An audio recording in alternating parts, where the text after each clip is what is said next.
Welolang rineka jalma jalma ratu kang darbeni nurun kitab agung sanes saking negari manca to ing kuno Masjid Demak pawitan wau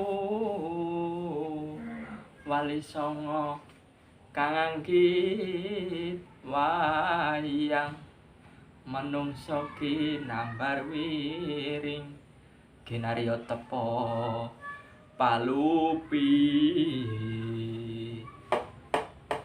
Assalamualaikum warahmatullahi wabarakatuh. Salam bahagia teman-temanku yang saya banggakan semuanya dari Sabang sampai Merauke, seluruh Nusantara, salam bahagia. Pada video pertama kemarin kita sudah ulas makna dari sebuah wayang gunungan yang disebut kayon, yaitu Argo Tursino. Di video kali ini kita akan belajar, kita ulas tuh makna dari pagelarannya, pagelaran wayang kulit. Jadi kita masih berbicara soal wayang. Nah, apabila kita cermati lebih dalam, kita pahami pagelaran atau sebuah pementasan kesenian tradisional ataupun lainnya, tapi umumnya tradisional sih, itu terdapat gambaran atau makna-maknanya. Nah, dari pagelaran wayang kulit kita bisa mendapati perkakas-perkakas atau alat-alat seperti gamelan, kotak wayang beserta wayangnya, kelir, gedebuk, dan masih banyak lainnya. Oh ya gengs, alhamdulillah akhir-akhir ini, bulan-bulan ini, para seniman sudah diperbolehkan pentas lagi dengan catatan atau syarat-syarat tertentu. Karena menurut hasil pengamatan dari pemerintah, wabah virus COVID-19 di negeri ini sudah agak mereda, dalam kurung di wilayah-wilayah tertentu, walaupun di wilayah-wilayah yang lain atau di mana itu masih ada yang gawat atau zona merah. Jadi kita yang berada di zona hijau atau masih aman, kita wajib tuh menjaga, karena lebih baik mencegah daripada mengobati kan. Jadi kita kalau mau berpergian, kita harus selalu tuh pakai masker, terutamanya kalau banyak kerumunan. Nah, kita bahas lanjut soal pagelaran wayang. Pagelaran wayang kulit menceritakan, menggambarkan kisah lakon-lakon manusia yang di dalamnya terdapat sifat-sifat kebaikan dan keburukan. Nah, kita sebagai penonton itu wajib mencontoh yang baik dan membuang yang buruk, menulada yang becik, membuang yang alah dari kisah atau cerita wayang. Karena ada tetembungan, sopo kang disyolo ing kono wahyune bakal sirna, yang artinya siapa yang di dalamnya terdapat kejahatan, keburukan, di situ wahyunya akan hilang. Nah, kesimpulannya, jadi kita selagi hidup masih bernafas melihat badangan jagat belum dikubur, usahakan kita berbuat kebaikan dengan ikhlas, sabar. Saya akan beri 5 keterangan, yaitu mau dilakoni atau dijalankan, monggo silakan. Saya hanya memberi apa yang saya pelajari. 1. Manembah ngarsane Gusti. Artinya apa? Kita bertakwa atau beriman kepada Gusti, yaitu Tuhan kita sendiri sesuai agama dan kepercayaan kita. Kita mendekatkan diri, manembah. Kemudian yang kedua, gelem ngorbanaken bondo dunya yang perlu nyawa, waton negara atau bangsa kita lagi ke taman bebaya. Yang artinya kita harus rela berkorban harta ataupun nyawa kita bila perlu, bila mana negara yang kita huni atau negara kita sendiri yaitu Indonesia sedang berada pada masa gawat seperti peperangan ataupun ya seperti ini, wabah virus. Jadi kita harus berbuat kebaikan, kita berkorban, nyumbang atau gimana bila mampu. Yang ketiga, tresna kaulo dasih atau tresna sepada padane urip.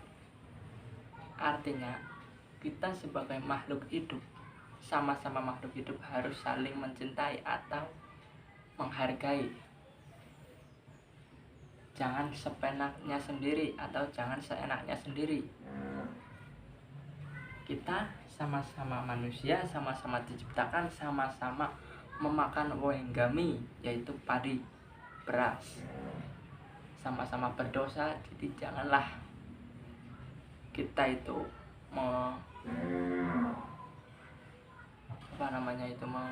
menghina teman kita sendiri. Nggak usah. Kita berteman baik, nggak perlu kayak gitu. Kita nasihatin yang baik. Jadi nggak usah menghina lah, apalagi sampai main tangan, itu nggak baik. Yang keempat, berbuat adil. Ada dasar kitab suci wahyune ilahi. Kita harus bisa berbuat keadilan. Jangan sampai karena kita mempunyai saudara, kita lebih berat kepada saudara walaupun saudara kita salah. Jadi kita itu harus adil, kanan kiri, atas bawah. Kita harus di tengah. Mana yang benar itu yang wajib kita bela, mana yang salah wajib kita nasihati, seperti itu. Kemudian yang 5, resik ucap-ucap dan pakati kedah nyawiji ora kena congkrah. Artinya kita harus jujur. Apa yang kita lakukan, yang kita kerjakan harus sama dengan apa yang kita ucapkan. Resik, bersih. Nah itu monggo silakan panjenengan mau lakukan atau tidak terserah. Nah kita bahas soal pagelarannya. Pada pagelaran kita mendapati kelir. Kelir itu menggambarkan alam semesta atau jagat raya. Berwarna putih. Maknanya alam semesta ini suci, tidak mengandung dosa. Jadi adanya dosa itu karena perbuatan dan tingkah lakunya manusia sendiri. Mohon maaf apabila terdapat suara-suara ramai karena terdapat anak kecil. Jadi maklum. Oke, kita lanjutkan. Berwarna putih karena alam semesta tidak mengandung dosa, dan dosa biasanya ada dosa itu karena pola tingkah lakunya manusianya sendiri. Kemudian gedebok pisang yang biasanya digunakan untuk menancapkan sebuah wayang itu menggambarkan bumi atau tanah yang kita injak tiap harinya. Nah, sifat dari tanah itu memberi, kelas diinjak-injak sabar. Dari gedebok kita beralih ke belencong. Ada yang tahu belancong? Belancong itu adalah lampu penerang kelir yang terdapat di atas seorang dalang. Itu menggambarkan matahari dan rembulan atau bulan. Matahari menyinari pada siang hari, sedangkan rembulan menerangi pada malam hari. Kemudian terdapat gedok. Gedok itu yang biasanya bunyinya tok tok tok tok. Itu yang sebelah kiri dalam. Itu menggambarkan kerentek hati manusia apabila sedang marah atau sedang tenang.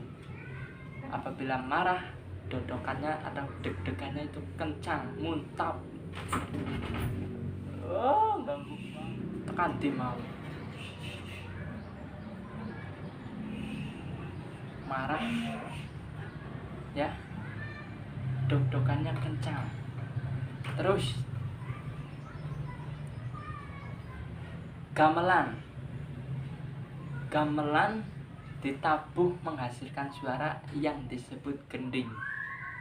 Gending berkolaborasi dengan tembang yang dihasilkan oleh waranggono atau bahasa yang mudah dipahami adalah sinden. Gending dan tembang menggambarkan suasana kesedihan, kesenangan atau lagi bunga dan susah. Itu maknanya. Jadi semua itu perkakas yang ada dalam pagelaran wayang kulit itu bermakna semua. Dan itu yang saya ketahui.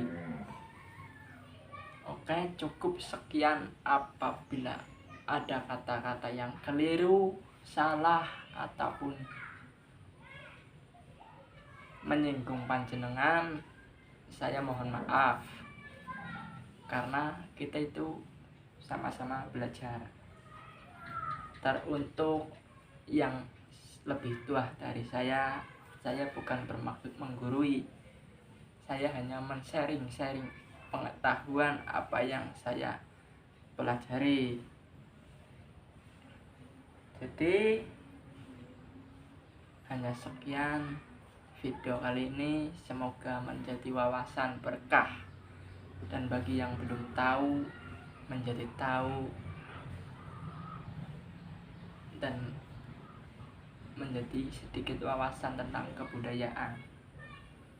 Sekian, wassalamualaikum warahmatullahi wabarakatuh.